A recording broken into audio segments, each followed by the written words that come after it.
Hello there, you're watching the Pulse of the Joy News channel. Coming up this afternoon, a drunk nation. Alcohol is taking over the country with so many people, young and old, taking to alcohol and putting a big strain on the country's health budget, creating social disorder and making our roads unsafe.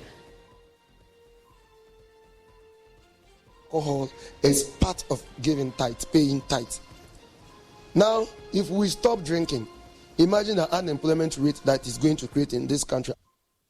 Also coming up this afternoon, meanwhile, we have the inflation numbers going up on relentless rise for the third consecutive month, hitting 43.1% in July. Again, alcoholic beverages and food is leading that charge. It is pointing to the reason why we're having the conversation today. And later on as well, we'll be talking about the situation in the West Africa sub-region, taking you to Niger, where concerns continue to grow about the impact of a planned military invasion of ECOWAS. And the situation is increasing the prices of onion goods. The product itself in Ghana has about 90% of onions consumed in Ghana are imported from Niger. It's a pleasure to be with you here on The Pulse. The Pulse, as always, is brought to you by Global Communities Dignity Lu, affordable, safe sanitation for all. Follow us on Facebook, YouTube, and we're also at myjoyonline.com for these and more. Please stay. We'll be right back.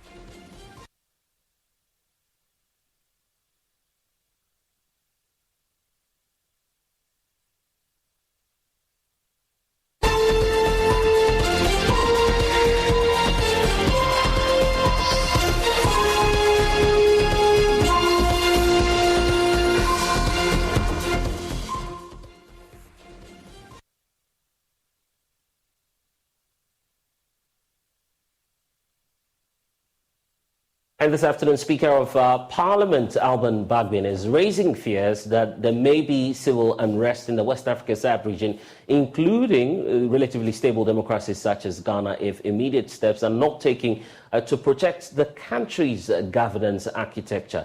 In the next 24 hours, heads of state and government representatives will converge at the ECOWAS headquarters in Abuja over the political situation in Niger, where the presidential guard seized power in a military coup d'etat. An attempted negotiation made yesterday by ECOWAS to dialogue with the military regime failed yesterday, owing to what is being described now as the unavailability of military leaders to actually meet the peace talks that was planned for yesterday. But the statement and the situation in Niger, the fallouts from the failure of the negotiation, is further complicating the delicate political situation in the West Africa sub-region, which has at least 5 successive coup d'etats in the last 3 years. Ahead of that summit tomorrow, there's a need for us to hear from some of the key stakeholders going into that meeting, and also some of the political watchers analyzing the situation. We'll be hearing from the Speaker of the House shortly, Alban Bagbin, who's been addressing a lecture last night pointing to the situation happening in the West Africa sub-region. But let me bring in my guest first. Emmanuel Kwesi-Bedzra is a member of the ECOWAS Parliament. He's also MP for Ho West. Adama Gaye is a Senegalese author and a political analyst, joining us from Düsseldorf in Germany. Mukhtar Momoni Mukhtar is the Executive Director for the West Africa Center for Counter-Extremism, joining us from Senegal, which is another country that we need to be on the lookout for because of the number of issues happening there. Gentlemen, thank you for spending some time with us. Let's start off with this expected meeting that we're set to have amongst the heads of state from the ECOWAS region. Yesterday, the planned negotiation jointly done by the UN, the AU, and ECOWAS failed to happen because of what is being described as the unavailability of the military regime to meet the ECOWAS. And the military regime is also responding to say it's because the sanctions are still prevalent. So let me start off with you, Adama Gaye. The point about the failure of this negotiation.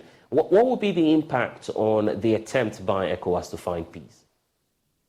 It will be a very serious blow to any effort at ECOWAS to negotiate a peaceful outcome of this crisis. ECOWAS started off on July 30th at its previous Head of State Summit by flexing its muscle and saying that it is ready to go to war in order to restore democracy. The weaponization of African politics in ECOWAS was the wrong way to start with. And in the situation that Niger finds itself, the junta, they realized that they got the support of the African population, they got the support of neighboring countries like Mali and Burkina Faso, they got the support of Algeria.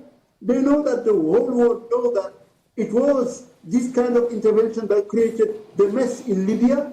They know that behind the effort at militarism in Niger, one can see the lack of legitimacy that the president of Nigeria, who is currently the chairman of the ECOWAS organization, because he was not properly elected democratically, his election is being challenged in court, and also many of these civilian leaders were calling for military intervention.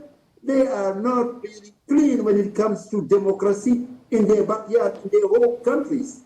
So truly, the ECOWAS is in a tight corner.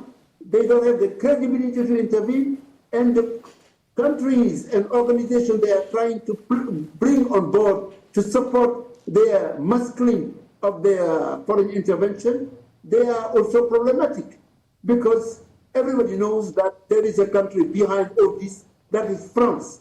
And as a former director of communication of ECOWAS, I know from the beginning that it was not always easy when ECOWAS decided to intervene. When it intervened for the first time in Liberia in 1990, it took it 13 years before the war ended there, before democracy was restored. So definitely, by allying behind France and allowing somehow foreign forces to use the United Nations, African Union, ECOWAS, especially France, this is a serious blow to the credibility not just of ECOWAS, but of the African proposition under the African Union. So the mediation is a problem now. Right. I was just about pointing out that you have extensive experience working with the sub-regional body ECOWAS, and I recall that at the time you worked closely with the likes of Jerry John Rawlings when, of course, there was a lot of instability in the region, starting off with Sierra Leone and then the Liberian situation. There was indeed a deployment of ECOMOG 1 and 2, if you want to term them as such. But looking at the situation in which we find ourselves now, would you say that it is justified for the forces to go into Niger now? Look, let's be realistic. ECOWAS doesn't have the mandate to intervene militarily. In order to intervene, it ought to get the support, the clearance of the United Nations. That is the rule. Secondly, somehow it needs to get the support of the African Union. So to wake up overnight and say we are going to intervene without even having the hardware, without having the intelligence, unable in their own countries to fight security challenges like terrorist and jihadist organizations. And overnight you say you attack Niger, which is a country of 1,200,000 kilometers square, which is used to military coup. When I was a young student in journalism, my first country I visited in Africa was Niger. It was in 1978. Then the country was ruled by the first coup maker in that country, which was Séné-Kountché, who took power in 1974 August in that country. Ever since there has been coup and challenges to democracy in that country. I see. ECOWAS should be more subtle, more agile in intervening in these places, coming up with different software instead of using the same hardware approach to foreign policy, saying that they can intervene militarily to oust whoever. And you want to restore Mr. Bazoum? Bazoum was a coup maker, civilian, in this regard, because he didn't win the election. It was Mohamed Usman. actually. Okay, these are, and Adamagaya, we need to accept that these are claims you're making on your own accord, because the official documentation reflects that indeed Mohamed Bazoum won the election. We're dealing with the official records we have now. But the official record is something that is not always the reality in Africa. Because what we are facing now, we have to be candid about the reality of democracy in Africa. Civilians, when they come, they try to entrench themselves, and they practice what is called one man, one vote, once. Once you vote them in power, you don't get a chance again to even eliminate them democratically. So it was an election organized by Mr. Yusufu, who had designated Mr. Bazoum as successor, who made as Prime Minister Mr. Mahamadou Oumoudou, with my former colleague at ECOWAS. But they did not win the election. And this is the reality. And at the end of the day, if you do so, you are, at the end of the day, losing out. And this is what happened to Mr. Bazoum. It's a problem of legitimacy. And this is what ECOWAS should take into account in addressing the problem. Here's what I want us to do. I want us to look at the ECOWAS statement, and then I'll bring in Mukhtar Momoni Mukhtar. We also have the Honorable Kwesi Betra, who's a member of the ECOWAS Parliament, joining the conversation. But just before I bring you in, Mukhtar, the point about the statement that ECOWAS released yesterday, we can just take a look at that, pointing out and admitting clearly that it did not have a meeting. So excerpts indicate that the mission was aborted following a late night, quote, a late night communication from the military authorities in Niger, indicating their unavailability. That's what ECOWAS is telling us, to receive the tripartite delegation made up of the UN, AU and ECOWAS, as we understand, on that mission. The planned mission was part of the continued efforts to find a peaceful resolution to the current crisis in Niger, and as per the decision of the ECOWAS Extraordinary Summit on the 30th of July 2023, the community will continue to deploy all measures in order to restore constitutional order in Niger. This is a worrying part of the statement because at the end of that summit on the 30th of July, it was the same point at which we had the military option being on the table. We've seen the military chiefs themselves to that meeting. Mukhtar Momoni Mukhtar, I'm just wondering if ECOWAS is giving us a signal that they may go in now. Well, it's a worrying situation for everyone who is following the developments. It appears that ECOWAS is still on the same spot at the same point where they were on the 30th of July when this summit happened. Of course, we are being told that the military leaders are not willing and are not ready to host them or allow them into their airspace. And in fact, this morning, we picked up signals. Our intelligence on the ground shows that there was a flight from, Abuja towards Niger. And in fact, it did go into Niger. It did go to, Niamey. And I think that the suspicion we have was that they did not have permission to land. And so there was some kind of movements around, the airspace within Niger, and they had to go back. I am not sure the details of that delegation or who these individuals were or the purpose for which they were in Niger.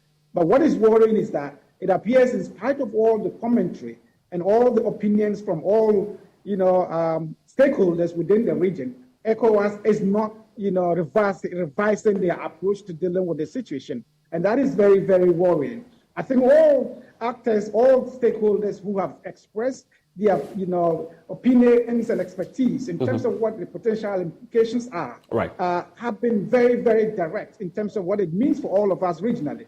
And yet we do not seem to see any significant shift or any move from what ECOWAS, stood on the 30th of July.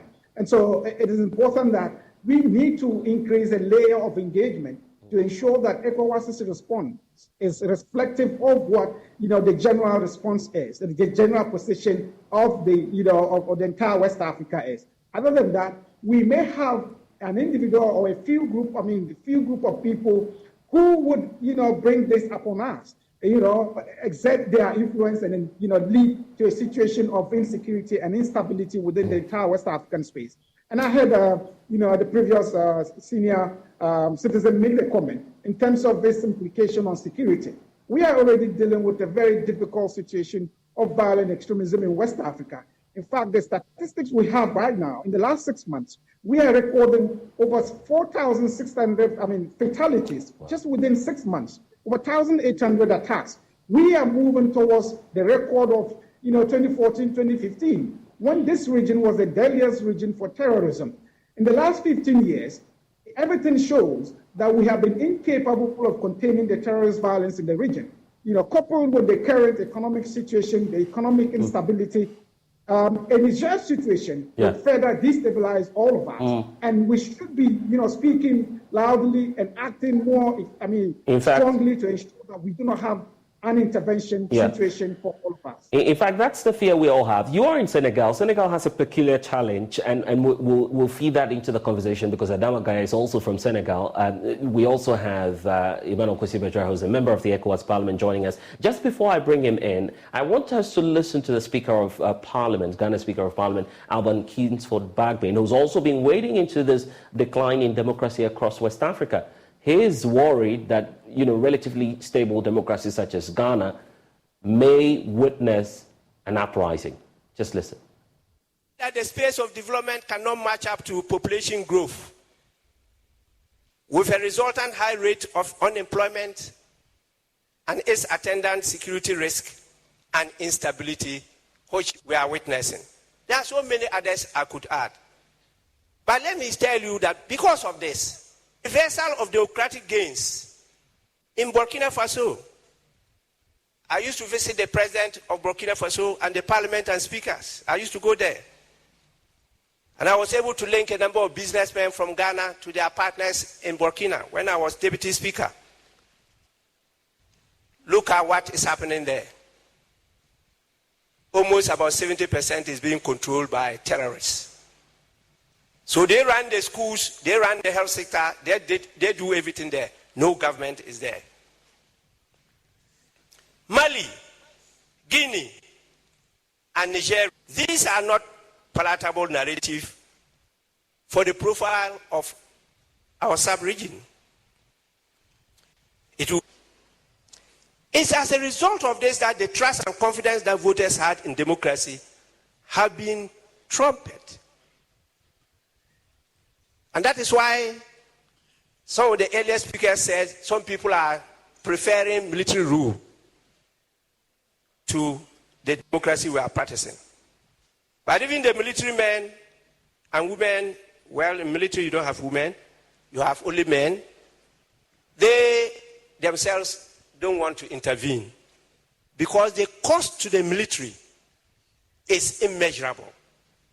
They kill each other more than they kill the civilians because of the distrust, the injection of disunity among the personnel of the security agencies. So even after they return to constitutional rule, they keep on killing each other. It takes time to settle down. So they know the cost now. They are not interested. What we should be afraid of is civil disobedience and civil revolution, as happened in Egypt. That we should be afraid of, and we should all guard against. And let me give you a bit of research into this. In recent years, surveys, researches, and experiences shared by both politicians and observers of the political space show a worrying emerging trend. What is coming to the fore the world over is that the public generally holds those they elect into office, as well as democratic institutions, in very low esteem. Very, very low esteem. So the Speaker of Ghana's Parliament there, Alban Kingsford-Bagbin. It's the reason for which I also want to hear from the Honourable Emmanuel Kwesi-Bajor, who's a member of the ECOWAS Parliament. And I recall meeting you, Honourable, in Abuja. That was earlier this year. And as part of the deliberations, you, the members of Parliament from the ECOWAS Parliament, were concerned about instability in the entire region. Next election happening at the time was the parliamentary elections in the Gambia. You were there as well. Now you're back, and all of a sudden the region is still experiencing this situation of unrest. First of all, what's your take on the decision by the heads of state to go in with the military? And are you of the opinion that that will be the safest option as they meet tomorrow? Well, thank you very much, Bless, and thank you so much. Thank you, my co-panelists, Mutari as well as Adama. Yes, indeed, I am worried, and I'm not too happy that the head of state have decided to go the way they are going now. We just returned from our delocalized meeting in Liberia. That was about 2 weeks ago.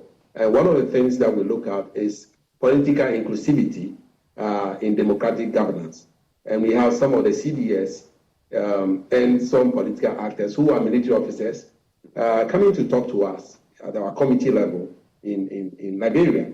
One of the key things that we learned has to do with exactly what has happened. In fact, we were there when the coup happened in Niger, and the chief of staff, defense staff of Liberia, just said, well, we're just discussing this. It is a coup. And we have a colleague of ours from Niger. Really? Who was part. So currently, my colleague, Abdullah, is still in Liberia, being hosted by the Liberian government.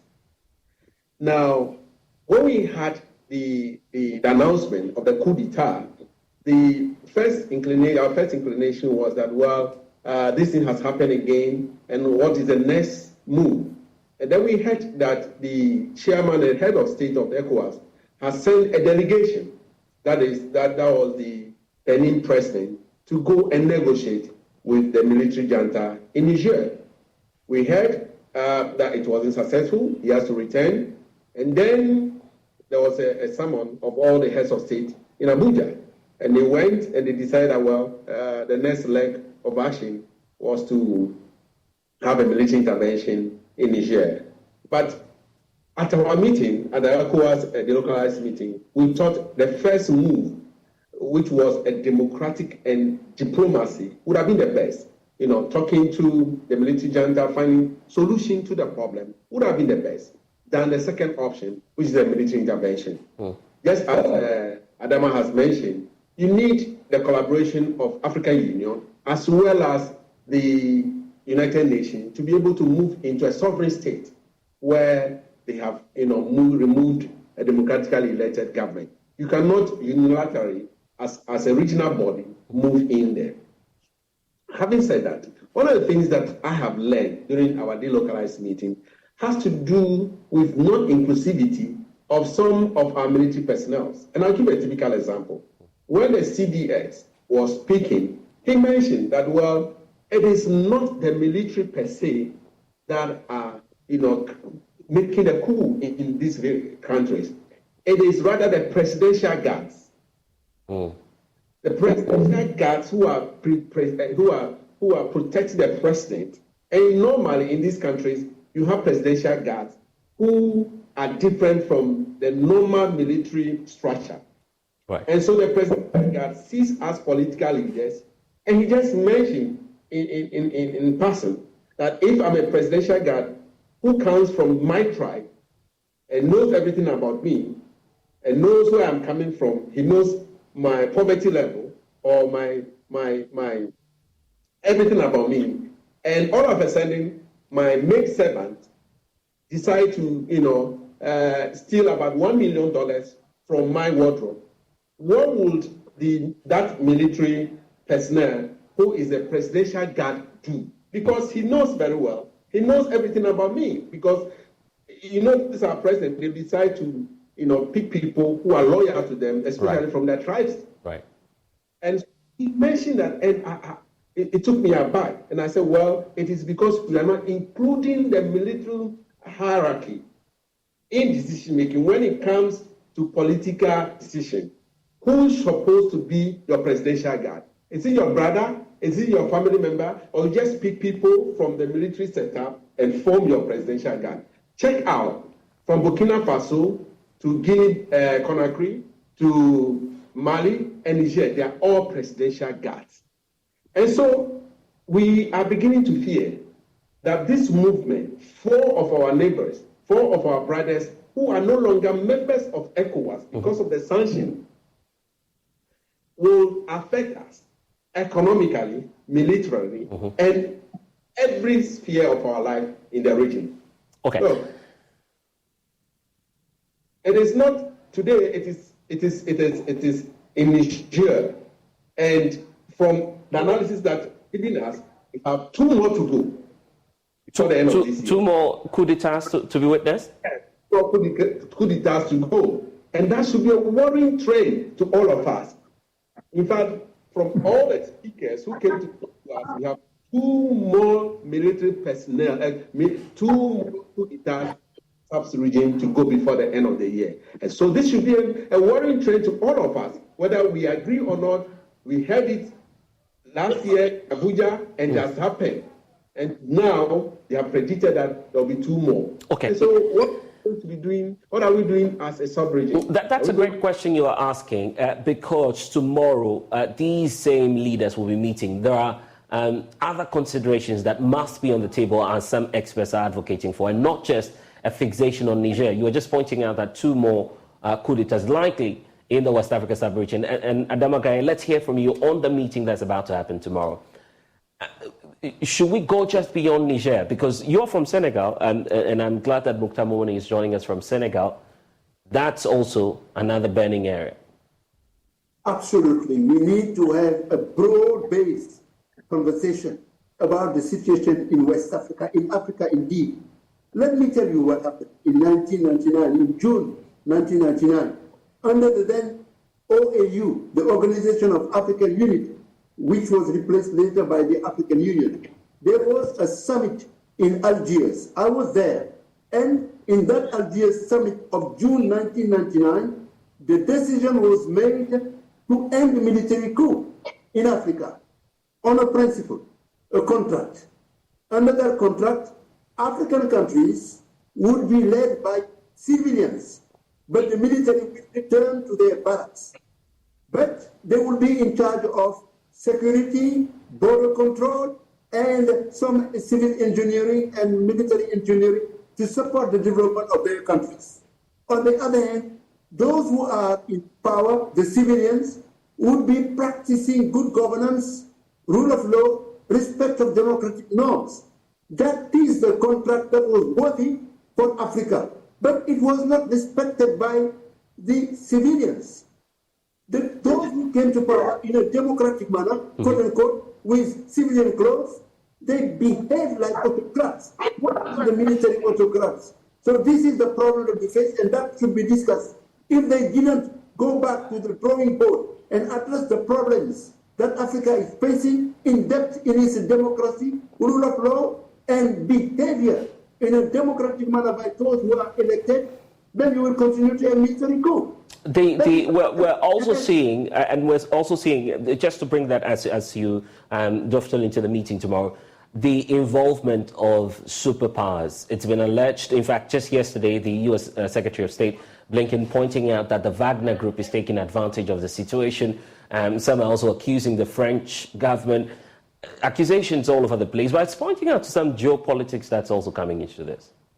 Yes, absolutely. We are now living almost the end of the Cold War. At one point, the Soviet Union withdrew, and there were only the West in all over the world controlling it. Remember, Francis Fukuyama saying that the end of history, the Western democracy had gone. Now, Russia, BRIC countries, China, Turkey, Brazil, they are trying to play a role, and they know that Africa is a continent full of riches, and now there is a new scramble over Africa on geopolitical terms. But some of these people coming in, the Russians and others, they are trying to prop civilian autocrats, whereas the Western nations, they are trying to reawaken the colonial past that they have had in that region. So we are facing now ourselves to be in the middle. The reality is Africa should drive its agenda, its narrative, and decide on it in an open conversation. The problem is, even a country like mine, Senegal, that used to be the beacon of democracy, is no longer. By the way, I'm speaking to you from Düsseldorf, from Germany. Why? Because in Senegal, I've been writing on African issues, including on the mismanagement of the country. Overnight, they decided to arrest me, throw me in jail for 53 days without reason.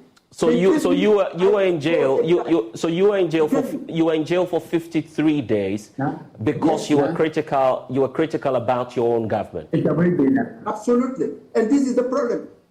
Democracy is debate, is contradictory debate. We used to have it in Africa. I remember people coming to Ghana, President Rawlings, President Kufuor, the actual president Nana Akufo-Addo, President Mills. I know them well. I'm a Ghanaian, by the way. I love the country. And when Ghana was back in 1996, we did a special report in Jeune Afrique, the leading French newspaper, entitled Ghana is Back. It was democracy, and we saw it also in other parts of Africa, including in Senegal. But what we are facing now is some kind of people who take advantage of them being elected and just deciding on everything, on the resources of the country, on the freedoms of the people, on the opinion of people. And when you say no, you are thrown into jail. This is the problem that West African leaders, when they meet tomorrow, they need to come to grips with the reality.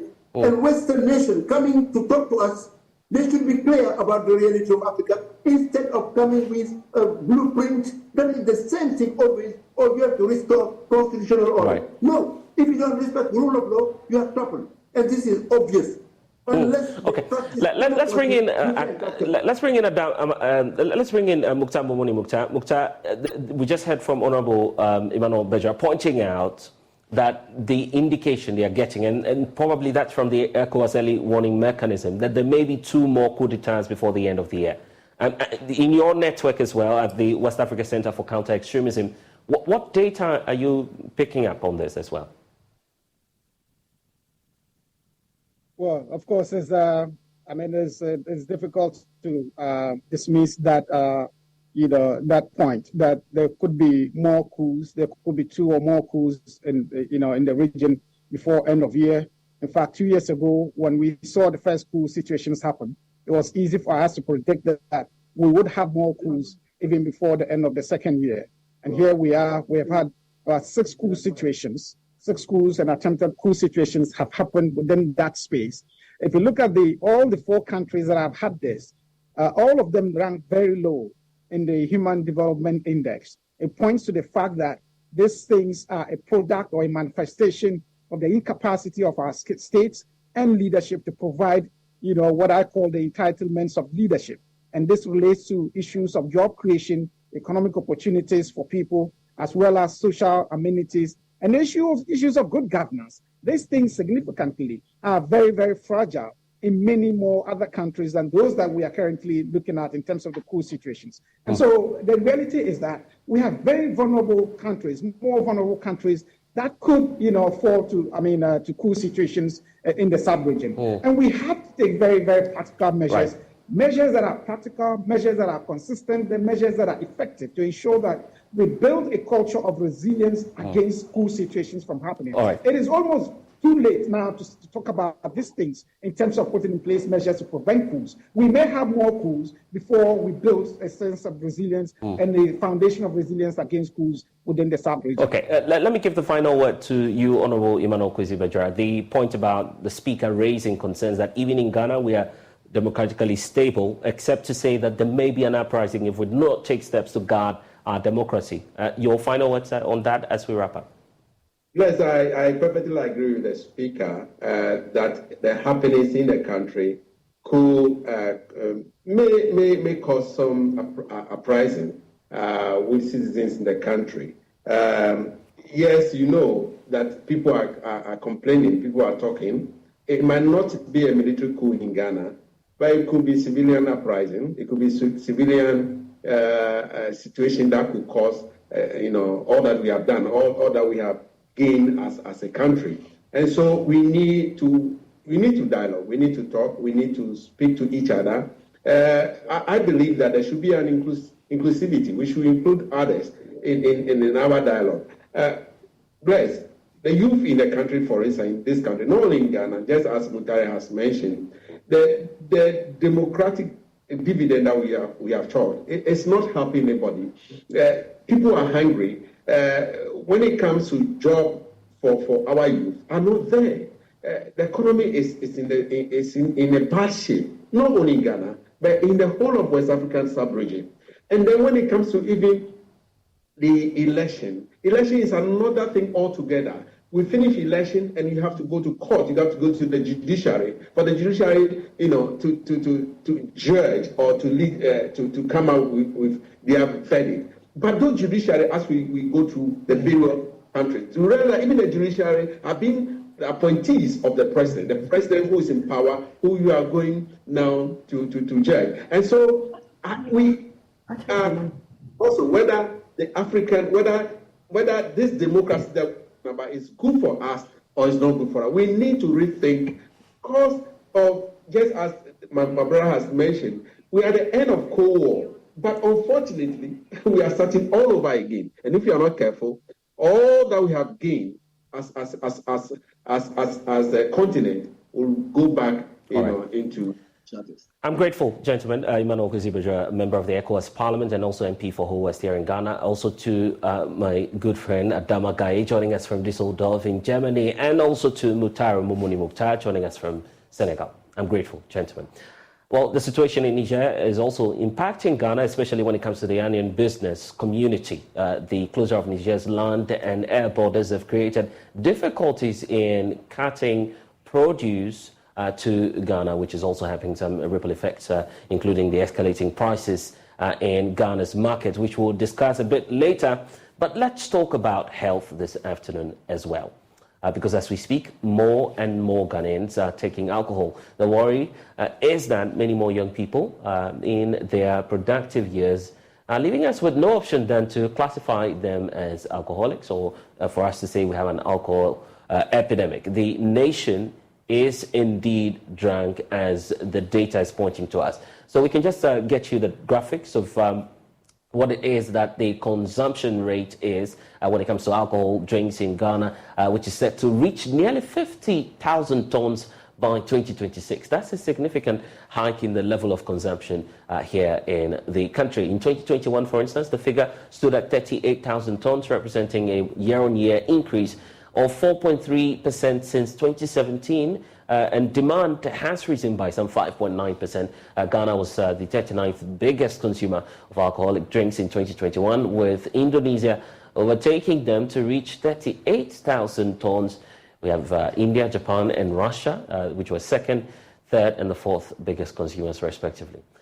We know that that figure is beginning to paint that picture that you see on the screens now, with 23.5% of Ghanaians taking in alcohol out of the 7.2 million sampled, representing 7.2 million, I should say. And then you have the trend also moving in from 2019 all the way to 2023, where we are now. And the projection is that it will keep escalating to some 304.1, as we're seeing on the screens there. So it doesn't look like in the next 5 years it may come down. On average, each person consumes some 12.75 liters of alcohol annually, and it's beginning to become a concern for many. In Ghana today, as we speak, it is so easy to find huge trucks filled with alcohol being transported across the country, mainly for consumption.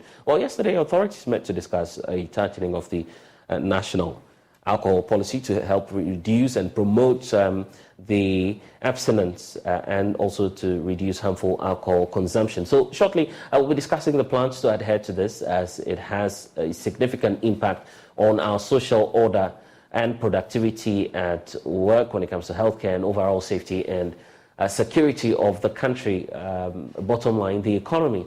Before we do that, though, let's take you to the Blue Kiosk. Ghana has currently launched an alcohol regulation which aims at controlling the sale, production and consumption of alcohol. According to statistics over the years, the intake of alcohol has increased in Ghana. Today, I'm with members of the Ghana Drunkards Association, which has an AKA. I'm here with the president. Moses, what is the other name? Beverage Consumers and Bar Owners of Ghana Association. Moses, why do you drink in the first place? Yeah, drinking is part of the human life. So without drinking, you cannot survive on this earth. So definitely as humans or as even animals on earth, definitely you have to drink to survive. That is why there's a saying that the body contains 70% of drinking and 30% of food. So which means that. But did they emphasize on whether alcohol or whether not alcohol? So alcohol has been part. That is why even in the Akan language it is called ensa, which means it does not finish. Okay. We came to meet it, and we will go and live it for generations to come. So you cannot eliminate drinking in a society. Then even in the medical language, they say it gives something like euphoria. You know, especially when it comes to the alcohol side. So let me come to you. Why I can see you're enjoying your drink. Yeah. Why do you take in alcohol? Like my president just explained, alcohol is part of everyday activities on our land as Africans, our culture, because we use alcohol even in everything that we do, like marriage, funeral, naming, name it. So I think that's the reason why I take in alcohol, to keep my body fit, but not to abuse it. Okay. As you can hear what our president said, it helps in our human system. We need a percentage of alcohol inside our human system, and also it helps you in terms of depression. You understand? Yeah. So that is. So anytime you are depressed, you just try to take in alcohol a little. All right, Moses. Now, you know there's a new regulation when it comes to alcohol intake. The government is now trying to move the time of alcohol advertisements from 8 to 10 p.m. What do you think about that? You see, initially, I was thinking that FDA and other institutions that regulate the licensing, the consumption, and the advertisement of alcohol would have organized a stakeholder meeting before even releasing such statements to the masses. Because apart from voting, have you ever heard NCC moving around with vans? And children under 18 don't drink. The only moment you hear NCC speaking is, my vote is your power, come out and vote. The sales, the advertisement, and the licensing has a process that they go through. Now, here lies the case. We sit on our television, even here at headquarters, watching our TV. Then we hear that,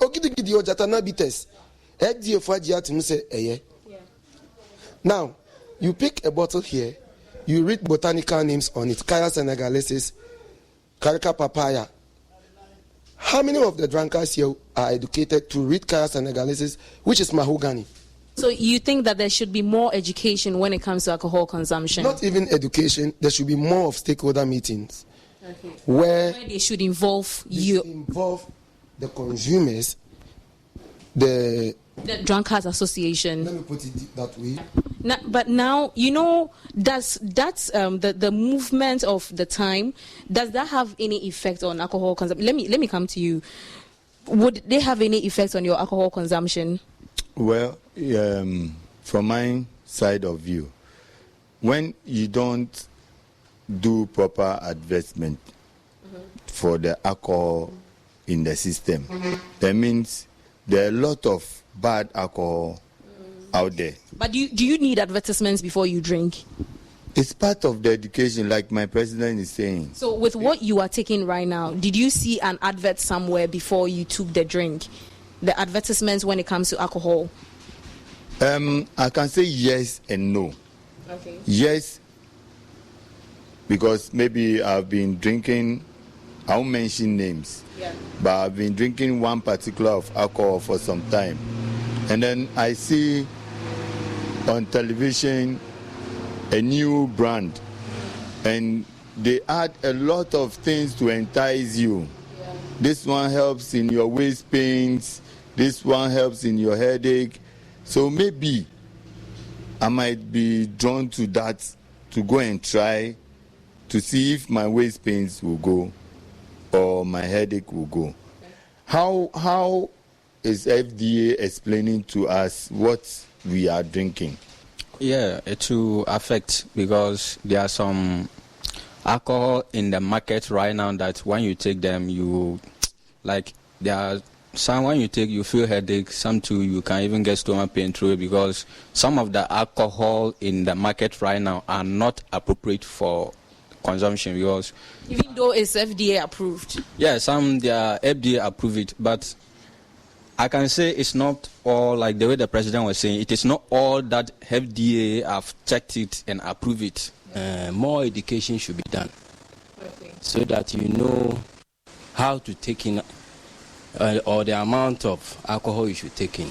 You don't just get up and be drinking anyhow. I heard the GRA boss saying they are implementing a health tax on alcohol.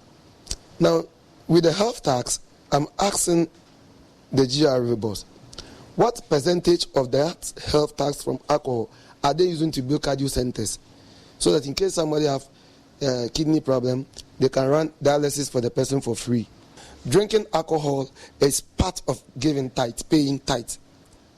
Now, if we stop drinking, imagine the unemployment rate that is going to create in this country. My last question, would you want to quit with all these regulation which is going on, taxes that you're going to pay? Would it affect your drinking? Like, are you willing to quit? As in today, I'm up and I'm no longer taking in alcohol anymore. Would you want to do that? What will make me not to drink or to go and drink is not the adverts that I see on TV. Oh, okay. Yes. And it's not even the taxes. Okay. But we are creating awareness. If I say we, I mean me and my president and the association. No, I'll not quit taking in alcohol because I know that what benefit I get from the alcohol. And even talking about the drinking, and even when you checked in our society, in our tradition, we have important use of alcohol. Even in the Bible is there. Why is that when Jesus Christ was performing his miracle, they said he turned water into what? Wine, but not into food or any other thing. When you check Psalm 87 verse 1 or what, they said God himself take in alcohol. And his whole... It's in the Bible? Yeah, it's in the Bible. Which verse again? Psalm 87 1.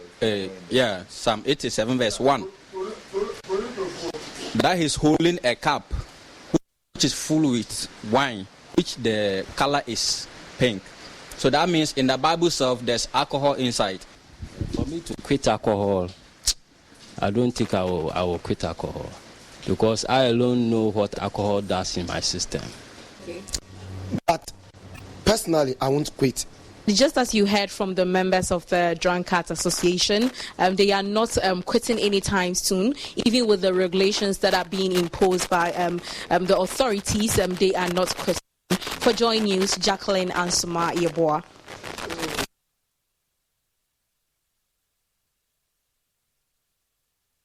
Well, the Mental Health Authority made a presentation at the forum held in Accra yesterday on dealing with the problem. Dr. Selassie Adom is with the Pontine Mental Hospital.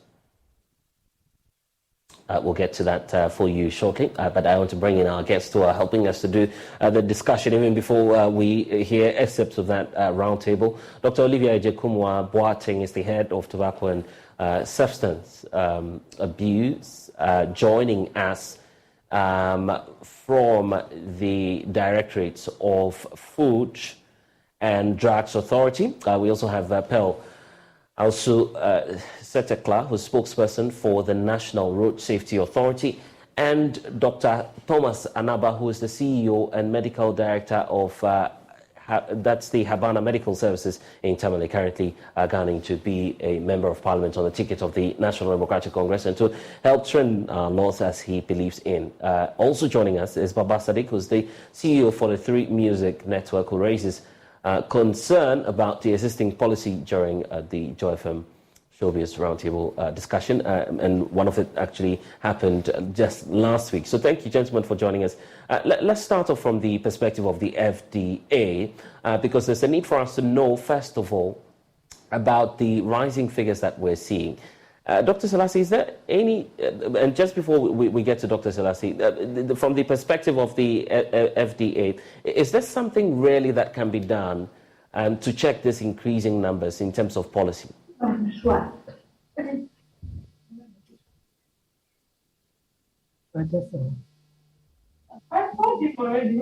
It appears we're having some challenges there reaching the FDA, but Dr. Thomas Anapa is with us. Dr. Anapa, the figures we're seeing now are quite staggering. In your view, what's the possible impact when it comes to public health?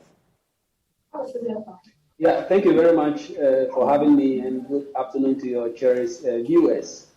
I think the impact of alcohol is well known, and then we shouldn't belittle it, and then the side effects of it is also well known. For public health perspective concerns, I would say excessive consumption of alcohol is very detrimental to one's life.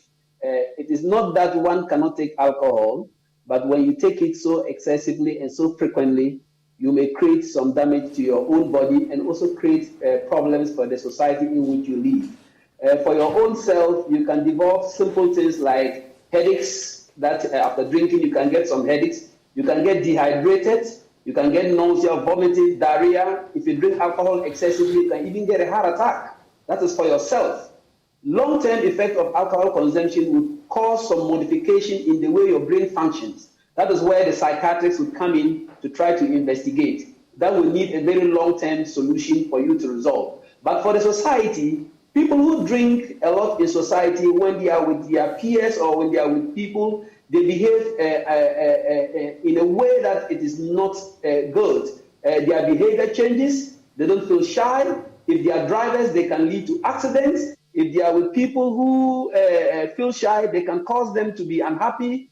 They can even insult people without knowing they are insulting them. Sometimes they can even pee on themselves and spoil the environment in which you are.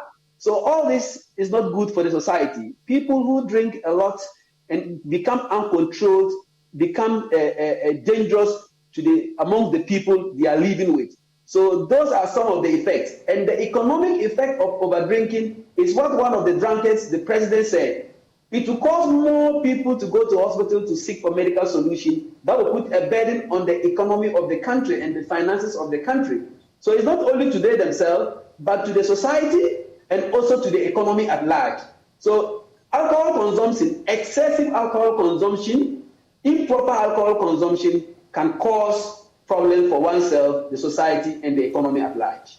I see, but just as we've seen from the guests who were speaking to earlier, they call themselves the Drunkard Association on the lighter side, by the way. They seem to be bringing in the cultural aspect that in almost all of our daily lives and all of our activities that we have, some element of appeal, as we call it, will go into the system. No, yes, alcohol consumption, it has been there ever since time memorial, and it is even seen in the Bible. It is true. You see, a family that drinks, definitely children growing up from that family may tend to drink. They will tend to drink. Wow. P.S. If you are moving with friends who like drinking, one day you'll be forced to touch alcohol. I have Muslim friends who drink. I don't drink, but I don't see how they got it. When I ask them, it's because of peer friends. If you also have a mental problem, you can tend to drink thinking that it will solve your problem. Some people recently, look, some juju makers, some traditional power makers will tell you drink this, drink that, and some of them contain alcohol. People drink it and they hook to it. Some drink it for fun. Like in Japan, drinking is for fun. Even government promotes drinking to bring in money. Like they were saying, if you stop drinking in Ghana, people will go bankrupt, companies will close down. So it's used for social entertainment, and it's also used for economic benefit to the country if it is drunk well. You see, so what he was saying was not wrong. I think our peers and society in which we live sometimes encourage us to drink. You go to any party and there must be alcohol. Even now, even some Muslim parties, you go and they have alcohol at some special item somewhere that people have to go and get to drink. So it's becoming a problem really in Ghana. I remember we had this conversation during a fasting time, and alcohol sellers in one region in Ghana, I won't mention the name, were complaining that their market have gone down because almost everybody is fasting. It means that when they are not fasting, they are drinking. So if now Muslims are even joining in drinking, and those who are drinking, their children are drinking, and a lot of young people who are jobless just want to find something to amuse themselves for a while, alcohol is the cheapest thing they can get to drink. And it's very easy to get alcohol in Ghana to drink. That is one of the problems, and we can't stop it. Okay, you are an expert in this field. You're also Executive Director for the Africa Center for Health Policy Analysis and Research. So you'll be helping us look at the possible policy options that we can consider. And Pearl, I'll come to you about the issue on road safety. But before then, we know that the Mental Health Authority made a presentation at a forum that was held in Accra yesterday dealing with the problem. We can listen to Dr. Selassie Adom, who is with the Pantine Mental Hospital. We see the devastating effects of alcohol use in our practice. So every day I go to work, I'm likely to see somebody in the most productive age group, so in their 30s to 50s, who is dealing with the health and social and other implications of alcohol use. This is on a daily basis. And this patient is likely to have lost their income, so maybe they've been in multiple jobs, they've suffered dismissals and other things because of the use of alcohol. They may have lost family ties, and they may be dealing with other health issues as well, such as hypertension and diabetes. A lot of these people start using alcohol in their early years, so most likely in their adolescent years. And this becomes worse when they are in the working age groups because there are more resources available for them to purchase alcohol. They are also likely to be using other drugs. So that's what we see. Most of the time, people don't use just alcohol. So once they start using alcohol, they'll be using other drugs like cannabis, which is the commonest that is available in our environment. So a lot of the strategies that we think can work should be targeted at the youth. And prevention is the key, like I've said already. Also speaking at the same event, we had Labram Musa, Executive Director for the NGO Vision for Alternative Development, speaking. All the diseases that we know of, it's impacted by the use of alcohol. And by use of alcohol, normally we are talking about the one that we consume as, people use for recreational purposes, and not the one that we use for pharmaceutical, and medicine. Right, and then higher cost of treatment beyond the reach of individuals, because I don't think any person would be able to go through the continuum of care when the person is afflicted with issues of alcohol problems. In fact, it's a problem of everyone once the persons, get that. And then it's also very important to note that the National Health Insurance Scheme does not cover many of these diseases. The chronic diseases such as breast, hypertension, heart diseases, most of them are not within the reach of the National Health Insurance.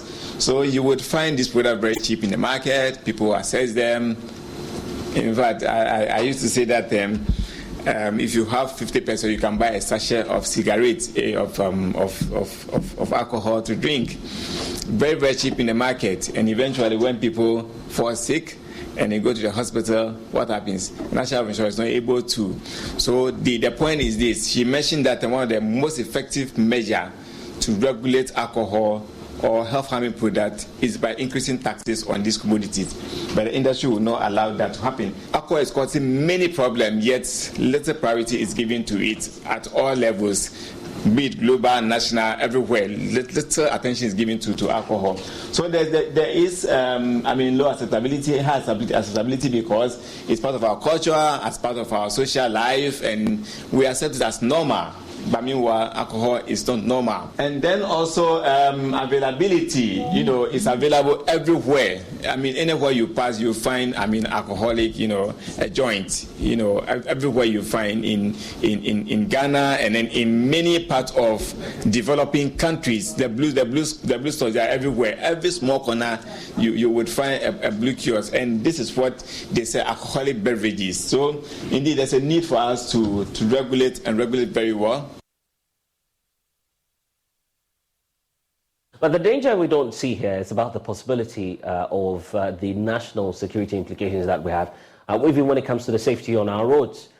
Pearl, that's why I want to hear from you. At the National Road Safety Authority, there's obviously concern about this increase or the rise in the numbers as we see. Thank you very much for inviting me, and good afternoon to your cherished viewers. Rightly, as you said, as all other speakers have said already, alcohol intake affects society and importantly affects road safety as well. And so we are very much concerned. Already, as part of our sensitization, we will be sensitizing our drivers, both commercial and private, to abstain from drink driving. And so we'll be highlighting this sensitization program for a very long time. And we've partnered with NGOs to carry out this sensitization because we cannot enforce the non-sale of alcohol in stations and terminals. It is for the police to do. We have to sensitize the drivers. And also in the Road Traffic Act, it is a criminal offense to be caught drinking or caught driving and drinking. So they will hand you over to the police. And so we are very worried with this information that is out. But we are doing our possible best to let drivers understand the effect of drink driving. It is the third major cause of crashes in the country. And so this information, we'll take it up and liaise with our NGO partners and then heighten or strengthen our sensitization. That's what we are currently doing. So tomorrow we'll be having a meeting and strategize how to strengthen our sensitization on that. But we see that alcohol intake in commercial drivers has reduced per the private drivers because we don't have data on the private drivers. They do whatever they like. And so in effect, the statistics shows that their contribution to crashes in the country has risen above the commercial drivers.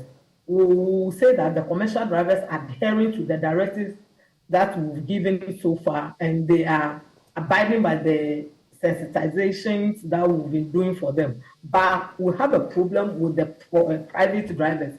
Some of the youth take their father's vehicles, their parents' vehicles. They are not being monitored very well. And so that is where the problem lies now. And so we are formulating strategies whereby we could partner with other stakeholders and get to our private drivers, especially the youth, so that the way the commercial drivers are now adhering to our educational programs, they will do same, so that we will not find our youth driving and drinking and causing issues all over, especially during the weekends when they go out partying and other things. Which means that definitely the aspect of policy is critical at this point in checking that. Very critical. Very, very critical. There should be policy that will direct motorists, vehicle users, how to behave on the road, and then stringent measures put in place. That's why you see that one of our interventions is to enroll cameras at vantage points on our roads. And so when you are caught in reckless driving, then you will be sent where you have to be sent and check whether you are drunk, and then appropriate measures or sanctions will be meted out to you. I see.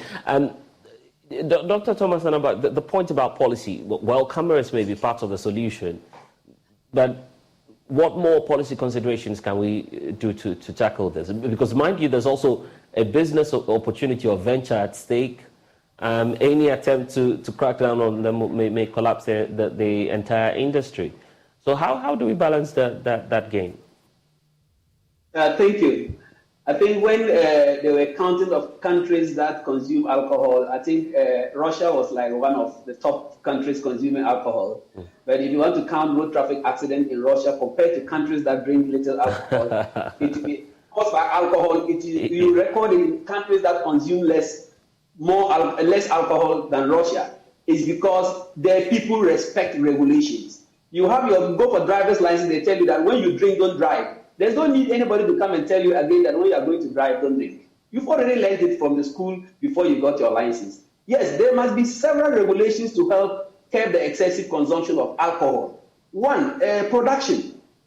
How is alcohol produced or imported into the country? Can we regulate it? Can we regulate how much alcohol comes to the country? Can we regulate how much alcohol is produced in the country? Two, can we regulate how alcohol is being advertised in the media, the mass media, that will attract people not to drink alcohol? If we can regulate that, it will help. Can we regulate how alcohol is sold in shops and in bars? If we can regulate that, then it will work. I guess the sale points also make sense, isn't it? Yes, if at the sales point is not regulated, it can be regulated, one, by making the price so exorbitant that it's difficult for many people to buy. That is one thing. It could be regulated in a way that you can't buy more than this number of bottles in a day.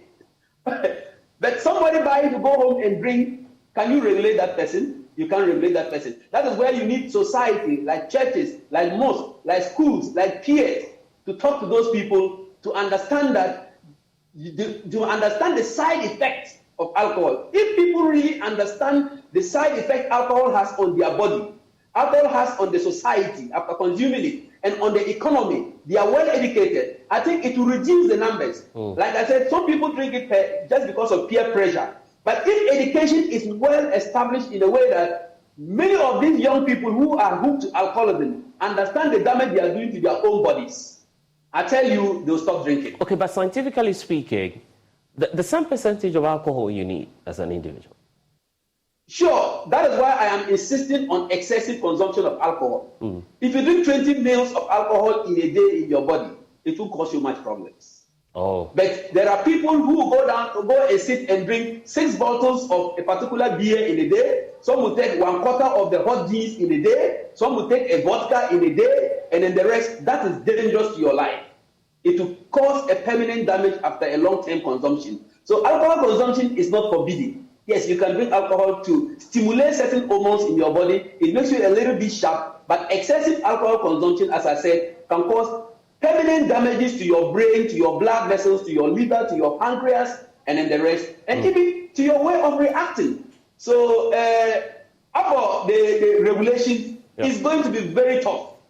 The only thing that I think government can do is to make benefit of putting more taxes to make the price high, and also use part of those taxes to reface it, like the young man said, the president said, create facilities whereby those who are alcohol abusers can go there for remedy.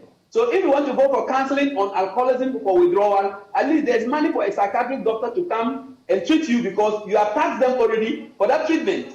So I think we can bind the two things, but stopping it completely, stopping production, stopping the sales would also cause a problem because somebody just needs some small talk in a day to make himself happy. And you can't say you shouldn't do that. I see. That's the challenge there.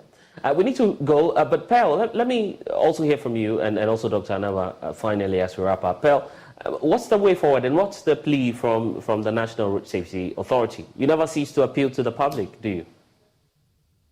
As Doctor has rightly said, we need to regulate the sales and intake of alcohol, and also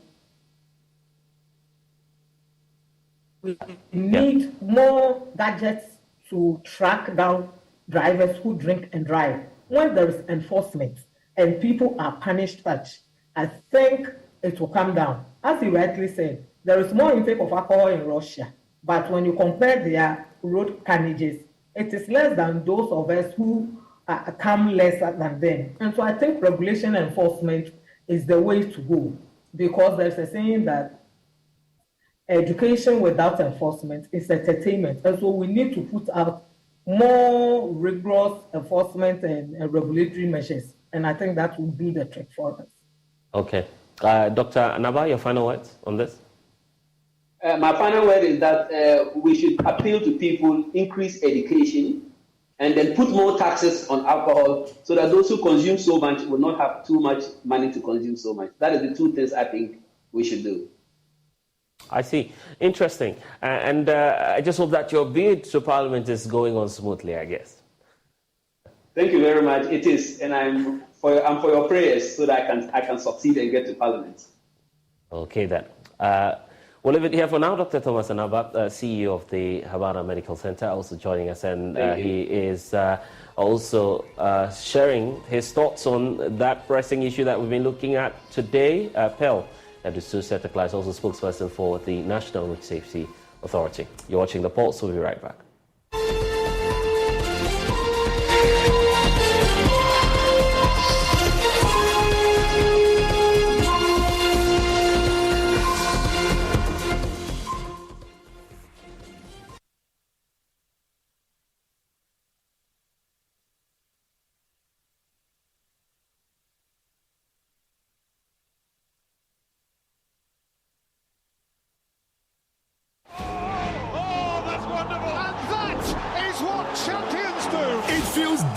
To football with GoTV. Nobody but GoTV gives you all games of La Liga and Serie A, the Premier League and UEFA games that matter, and the world's favorite cup competitions. Get GoTV Super for only 249 cedis to enjoy the football overload. GoTV, love it. We've had news file over the weekend, and an interesting part of the conversation focused. Oh no, we are out of range. Oh, don't worry, Daddy. I have Alexa in my bag. Alex, what? Alexa, open Multimedia Ghana and play Joy FM. Super Hits Radio, Joy 99.7. Listen to Joy FM. Hits FM, Love FM, live on your Amazon Echo.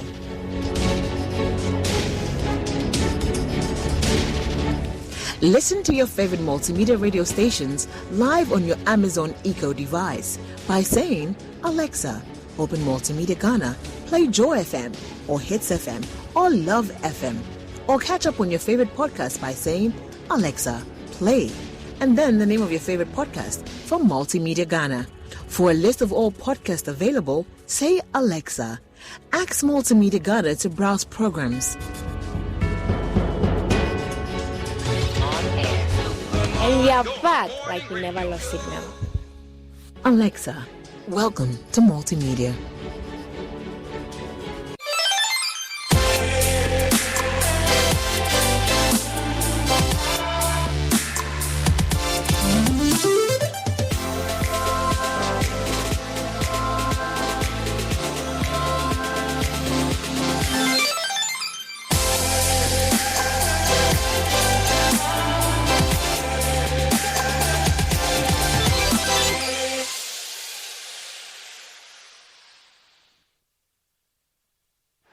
It's the Premier League, all on DSTV.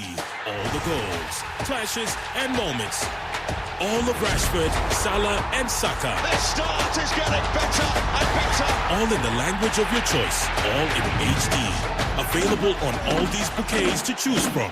To watch on all these devices. Get DSTV with an HD decoder plus 1 month compact for 299 CDs. It's the Premier League, all on DSTV. Joy 99.7 FM brings you another Joy Family Forum dubbed Becoming Mr. and Mrs. All You Need to Know Before Marriage. A breakfast meeting for singles led by Home Affairs and hosted by yours truly, Adam Knight Tay.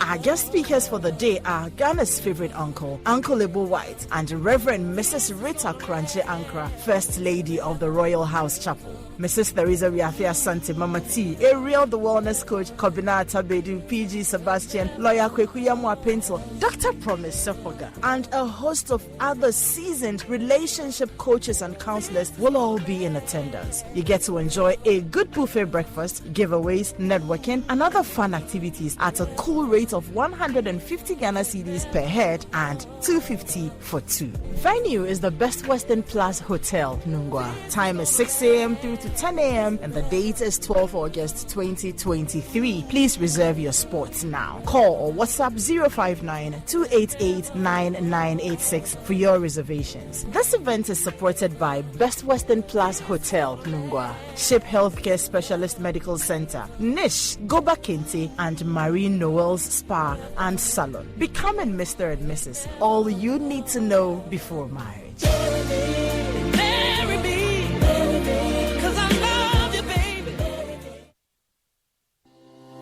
For crystal clear and thrilling podcasts and live shows, download and listen to us on Apple, Spotify, TuneIn, Google Podcasts, MyJoy Online, Amazon services like Echo, Amazon Music, and Audible, Stitcher, Adom Online, Overcast, and Pandora. Take note of everything.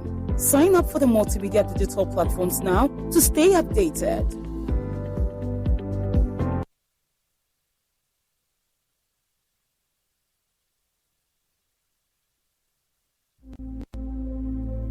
Imagine a family without a home. Imagine a song without a voice. Imagine a church without prayers. Imagine a government without citizens. Imagine democracy without journalists. Imagine a world without the media. Life is full of issues and stories about people, communities, and governments. Stories that have to be told by well-trained journalists. That's why you can't imagine news without Joy News.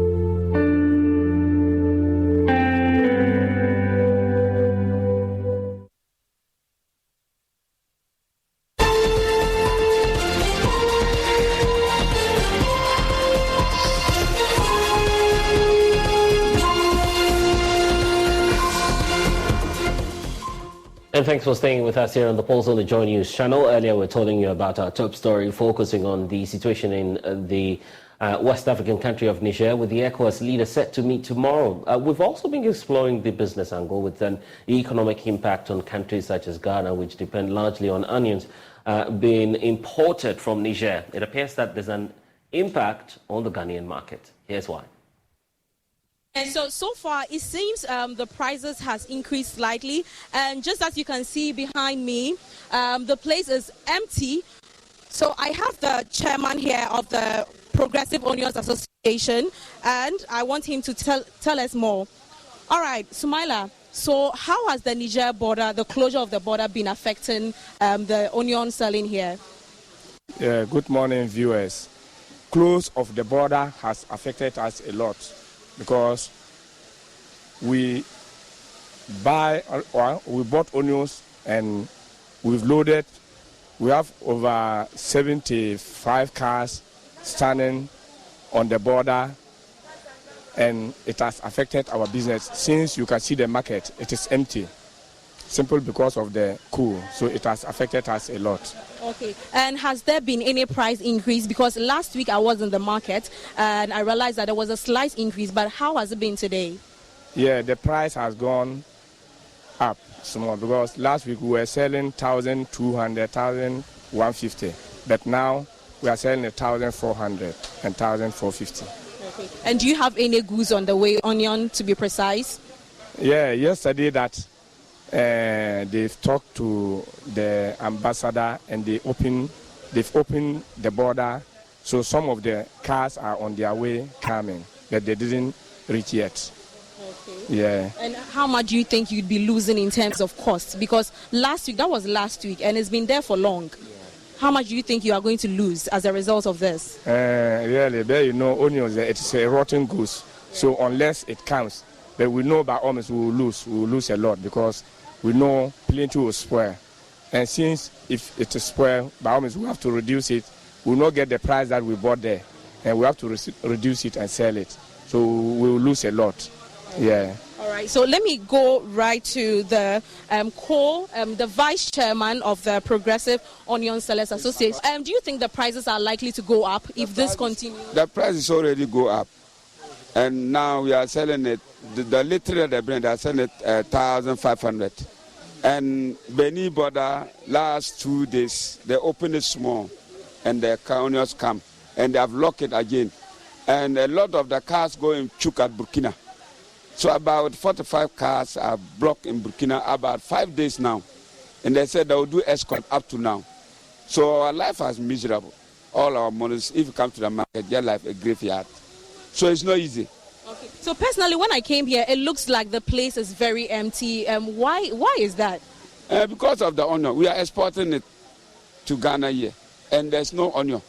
If not, those cars come out. And onions to it. The moment they keep long in the car, there's heat. It will spoil. The moment the onions, tomatoes, we are the same. So they supply to Burkina. All the cars go block at Burkina there, and we have nothing to do. They say they will escort there about 6 days now. They say they will escort there every day. The cars are there. The cars are, we are even don't know what to do. And the little they bring to the market, we are selling 1,001, 1,200. Now it's 1,005, and it's not even more. It's the local one that they harvest small that they even bring to the market. It's not even plenty, and all the ladies they will guess one people will be fighting on it. So we are appealing to the government to see to Burkina, so that they will open the border and escort the cars to Ghana here for us. If you go there, it's only Ghana cars. There's no car from anywhere. We are pleading to the government. Now, I'm coming back to you, Sumaila. He was talking about the local onions. Do you think that would be an alternative? Yeah, the local onions, it is good because if government is to support us, we will do much here. That one too will be helping the country. For example, at Agogo side like this, we have plenty land there whereby we can farm the onions and we can produce more, but due to money circumstance. So if government can help us, so that we too will doing our own. Just as you heard from the sellers and the main leaders inside the Ajen Kotoku onion market right here, the closure of the Niger border is really affecting their business, and they are pleading with government to come to their aid. For Joy News, Jacqueline Ansuma Yeboah. And one thing that is critical to every political party is funding, and funding is a lifeline to all of these establishments. But this man I'm about to introduce to you, when he was running for the National Treasurer position of the NPP, promised to raise significant funds for the party. Today he's here on a membership drive and indicating that the party is set to enforce their laws and to meet their targets. Dr. Charles Jomina is the National Treasurer for the New Patriotic Party, joining us. It's a pleasure to meet you again, sir. I recall during the campaigning era you were saying, okay, I'll meet the target. I'll raise so much money for the NPP. But the belief is that you're in power already, so for a governing party, why do you still need funds? Well, thank you very much, and greetings to our cherished viewers. That, unfortunately, is the misconception out there. People believe that once you're in government, you don't need to raise funds as a party. So if we are to go by that assertion or that misconception, then we'll go without saying that if you're in government, you use state resources to run the party, which is not so. I mean, having been in office for a little over a year, I haven't seen any resource from government being brought to the party for us to run. Everything has been solely through donations, contributions from members. And so it's very, very important to really set it up in such a way that whether you're in government or in opposition, you still have reliable sources of funds to run the political. Let's go back to the promise you made to your political party once more. The target was to raise how much? Well, we've always said that a political party of this nature, with our members and our strength, I mean, we don't see the reason why we cannot mobilize $60 million annually. That was your target? Exactly. I mean, what's the progress report now as we speak? So when you're campaigning on the campaign trail, you are at liberty to say a lot of things on air. Right. When you are in the seat, especially handling finances, you are not at liberty to put our financial data out there. So whilst I can talk about certain things, I cannot really sit here and divulge party financial matters. 50%, exactly, 40%. Where are we now? You still don't want to say that? That becomes something that one has to go through the EC and all that, because we render accounts to the Electoral Commission per the Political Parties Act and so on and so forth. So generally, we're doing very well, and we want to even enhance it further. And the more reason why recently we rolled out new membership dues payment system. And working together with the General Secretary, the National Organizer, under the leadership of our Chairman, Honorable Stephen and team, we are working to ensure that every member finds it very convenient to pay. Now, dues payment is put into 4 main categories. The bronze category, that's those who opt to pay 2 cedis to support the party every month. Then the silver, 5 cedis every month, gold, 8 cedis a month, and then platinum, 10 cedis a month. And the payment is very simple. You dial *920 *270#. Okay, so is this a new short code or an invention that you're putting in? It is a new short code. Right. And the good thing about this is that it's been done solely by in-house technology and capacity. And previously we had some form of payment through short code MTN deductions and all that, but we're relying on third parties. Okay. So funds will go to the third party before they send to us. It had its own challenges, but currently everything is in-house. You dial the short code *920 *270#. Then you follow the prompts, you pay your dues and all that. You don't need to really be a registered member to pay your dues because the system recognizes the numbers. So the payment is aligned to a number. So if today you are not a registered member but you want to support the party by paying the dues, you pay the money, it's resolved to your number. Tomorrow when you decide to register as a member, the number will be recognized that this number has paid dues on previous occasions. Oh, that's unique. You have people of goodwill just donating to the NPP? We do. People do that? Yes, and a lot of people, non-political people like yourself who are not for any particular political party, do support because it's in everyone's interest. You take donations from everyone? Yeah, we take. Wow. Because the notion is, I'm asking that question because the notion is, well, that's a political party. Why do they need so much money? Why do we give them money? Politics is about money. Because if my communicators will go out on set, they need fuel. Yes. If our organizers will go to the field, they need money. If you bring people together for activities, you need to give them transportation, feeding, and all. It's very much a money-consuming venture. Yeah. And money is really the oil of the wheels of politics, and you need it. That is why it's in the interest of every Ghanaian to ensure that we all look critically at how political parties are funded. In our case, we are clear. We've got nothing to hide. It's open secret. Everybody knows that we do mobilization for our members, and this is one of the innovative ways of enhancing that drive so we can have enough funds to run our party. So we will not be even tempted. We will not even dream of taking money from the state coffers and all that. If that conversation has come up, and I don't know what your thoughts are on it, the possibility of having a state funding for our political parties. Is that something you would support? I believe as a nation we should look at it because democracy is linked to our survival as a nation. And democracy, if you really want to have it done and done very well, then there should be some benchmark where democratic institutions are supported. Political parties are major stakeholders in our democratic dispensation. So if you leave it to them on their own, then of course people will find ways and means of funding it, and with it will come lots of strings. But if the state is investing in these political parties, then the state equally can call them to come and account. And be you a government in power, a party in power, and a party in opposition, you will have to now declare clearly what you got the funds. The reason for some, and probably I'm a political student, so the reason for which some would say you're on this drive is because you have a major exercise ahead of you, which is the presidential primaries, the special delegates conference happening in a few weeks from now. Is that why you are carrying out this exercise? No, partly, not at all. I mean, our constitution is very, very clear. You read Article 321. It tells you that each member is obliged to pay membership dues in a manner and form prescribed by the party. And then when you go to 3.4b, it actually goes to describe who a member in good standing is. That a member in good standing is a member who has paid his or her dues in full. Up to date, or whatever levies or contributions the person would be required to pay.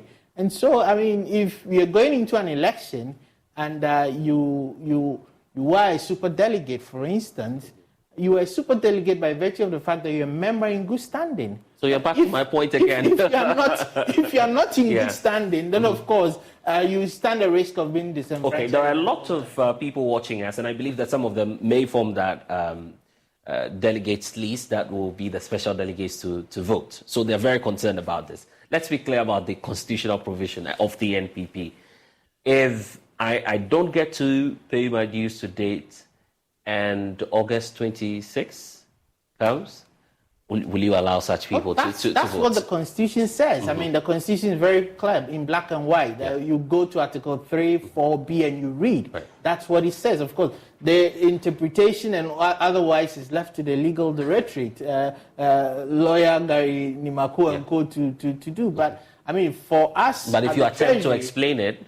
By our point is, you have to be in good standing. You should have paid your dues up to date. And if we are holding elections in August, and you are a delegate, then it goes without saying that you should have paid up to I'm date. sure the delegates will start running to your office right now. Because they don't need to come to the point office. is, and you've heard that refrain, this is cocoa season for them, so they'll come to your office and come and pay. So the beauty is that we've made it very convenient. Last week, our national chairman Stephen Tim, launched this short code, and it's very convenient. You don't need to run to my office or to any party office. Just stay in your home and pay. And pay *920 *270#. You are at liberty to choose whether you pay 2 cedis a month or 5 cedis a month, 8 cedis a month, or 10 cedis a month. You do that, you pay, and you are in good standing. And so you don't have any surprises being sprung on you come the D-Day. You're running internal reorganization. Obviously, you're a politician, so we can't leave that out. How are you, first of all, positioning your office to be of help to that process? And what's your expectation also from the candidates themselves and aspirants who are going through this process? Right. So everything in politics revolves around money, or largely, almost everything. And so these processes will need people going up and down, will need people putting things together. It's a bit of organization. My national organizer is not sleeping, he's working 24/7, supported by the wings. All these movements are facilitated by funds. And so our office is to ensure that we have the funds to make sure the wheels don't grind to a halt, that we're able to carry on the activities within good time and at good speed. And I believe so far the aspirants have also comported themselves very well, and we hope that they can even improve upon it, so that at the end of the day, I mean, this first round is to limit it to 5, then we'll go again in November to choose the main candidate. So if we tone down whatever it is that would bring antagonism, once we're done with it, reconciliation becomes easier, and we'll be able to present a united front. And that's what we are looking at, and we are supporting in every way possible. Are you expecting the presidential candidates, or aspirants as they are now, to support the party in any way in organizing? Because this is a very capital-intensive exercise you're about to go through. Looking at the mode by which you want to organize the elections, first of all, the fear is that there will be a lot more cost involved. After engaging, all the stakeholders, the aspirants, What financial burden or financial responsibility are you placing on them, for instance, in the organization of? Well, at this point, it will be a bit unfair to ask aspirants to now pay again for the organization, having paid filing fees and paid nomination fees to pick the forms and all that. And so the burden now rests on the party to mobilize the needed resources, and these things like the membership dues and all that are very essential in arriving at that. That is why it's very important that if you're a delegate, a super delegate listening, and you haven't paid your dues, in the interest of fairness, in the true spirit of the party, you need to immediately pick your phone, dial *920*270# and then pay your dues. I mean, you could do that as little as 2 Ghana cedis, whatever. Make sure you pay up to date and then support the party in any way possible. Because the super delegates, technically speaking, are super. The word super, they are elite delegates. Yeah. And so if elite delegates haven't paid their dues, then, of course, how would you enforce dues payment among members? So we will just, as an individual, use this opportunity to appeal to our super delegates to make sure they have paid their dues. If they are in doubt or whether they've paid or not, they can get in touch, and then we'll gladly let them know their payment status and then facilitate payment for them. Doc, has Dr. Bawumia paid yet? Because you're going back to details, and I'm not quite to give details. Or probably Alan or Kennedy Ejapong. The list is there are about 10 of them going into the. So it's not just the aspirants. I mean, everyone must pay. The people, the super delegates, the members, the regular delegates, anybody listening that has the interest of the party at heart must endeavor to pay the dues.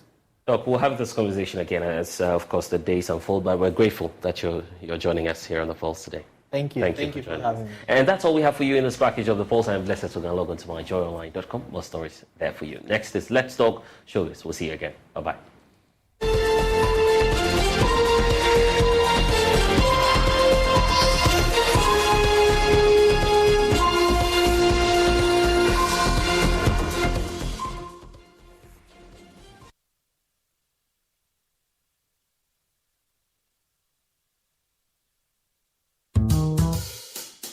Smile, Look lively, okay?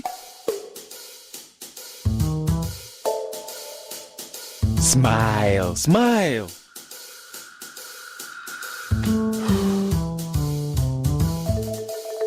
Is the money too small?